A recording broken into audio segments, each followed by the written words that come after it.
Hello everyone! Kumusta kayo today? Jerome here. For today's mini vlog ay share ko sa inyo yung aking experience sa puntang Baguio City last Wednesday. Tago ko pa talaga na plano na pumunta ng Baguio ng May 1 since holiday naman. Prior sa pag-visit ko ay nakapag-conduct din ako ng research regarding sa mga tourist spot and destination dito sa lugar. Medyo mahaba pala yung vlog natin today kaya ito yung part 1. Para sa biyahe ko, since magmumula ako ng Cavite, kailangan ko makasakay papuntang Alabang, Alabang to Cubao, then Cubao to Baguio. At dahil walang diretsyong Cubao sa Alabang, ang ginawa ko ay sumakay muna ako papuntang Magallanes. Pagbaba ay sumakay naman ako ng MRT papuntang Cubao. First time ko rin pala sumakay ng MRT kasi usually sa LRT ako nakakasakay. Ito na rin pala yung pinakamahabang biyahe na magagawa ko since ito yung pinakamalayong lugar din na mapupuntahan ko sa ngayon. Nakapag-book din pala ako ng ticket papunta at pabalik na rin kaya hindi ko na rin papapalimahin yung paghahanap ng bus papauwi. Umalis ako ng Cavite ng mga 7 PM at nakarating ako ng Cubao ng mga 9. Originally ay 11 PM pa yung alis ng bus. Pero mas maganda rin kasi na maaga ako makarating para hindi maiwan. Based sa driver ay 4 to 5 hours daw yung magiging biyahe. Medyo naging mabilis yung biyahe namin kasi before 4 ay nasa Baguio na kami. Kahit madilim ay makikita mo rin kung gaano kalalim yung lugar. Habang papunta ng bus station ay papataas na mapataas din yung dinadaanan naming kalsada. Nakakatuwa nga dahil habang dumadaan kami sa kalsada ay napakalinis at organized ng mga establishment. Hindi rin pala ako nakatulog masyado dahil pinapanood ko lang yung mga dinadaanan namin. Dito ay nakababa na kami ng bus station at naramdaman ko na rin yung lamig.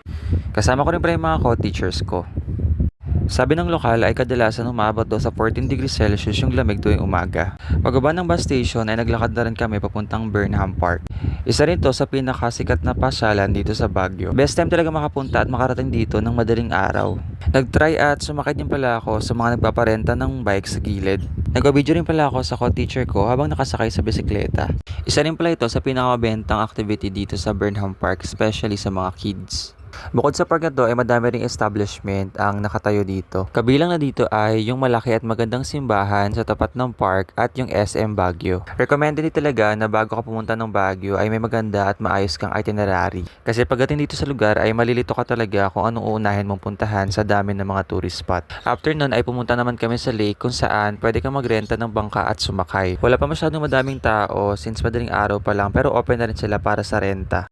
Tanaw din pala dito yung SM Baguio na napakaganda. At balita ko wala daw silang air condition sa loob ng mall. Hindi ko nga rin nakala na makakapunta agad ako dito sa park dahil nakaraan ay pinapanood ko lang to sa unang hirit.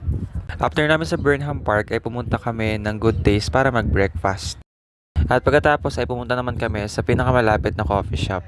Ito pala yung view sa second floor ng coffee shop kung saan kami nagstay. Ito pala yung design ng shop sa second floor at nakalimutan ko yung pangalan niya pero masarap at magaganda yung serving ng kanilang menu. Hot coffee at salad yung order ko. After namin sa coffee shop ay pumunta rin kami sa 7-Eleven para mag-charge. Then pagkatapos nun ay bumiyahin na kami papunta Northern Blossom Flower Farm na located naman sa Atok, Benguet. Usually daw ang biyahe ay umaabot ng 1 to 2 hours galing Baguio. Mga 9 AM na sa part na ito pero kahit sobrang tirik nung araw ay maganda pa rin yung klima kasi malakas at malamig pa rin yung simoy ng hangin.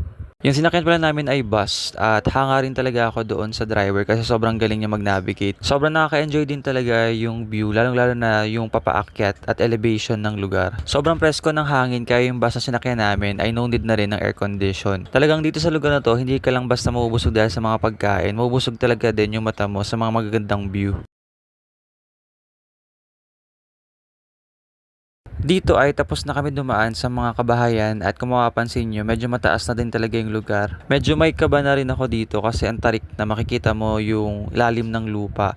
Pero mas nangibabaw yung excitement doon sa pupuntahan naming farm. Kaya try ko nga i-zoom yung mga establishment doon sa part ng bundok para makita nyo yung layo kung gaano talaga kalaki yung place. Natuwa nga rin ako dahil kahit sobrang taas ng lugar ay hindi pa rin nawawala yung signal. Nakakapag-chat pa rin ako at nakakapag-text. Kaya highly recommended na huwag nyo kakalimutan yung mga power banks at charger nyo para makuhaan nyo yung mga view ng Benguet.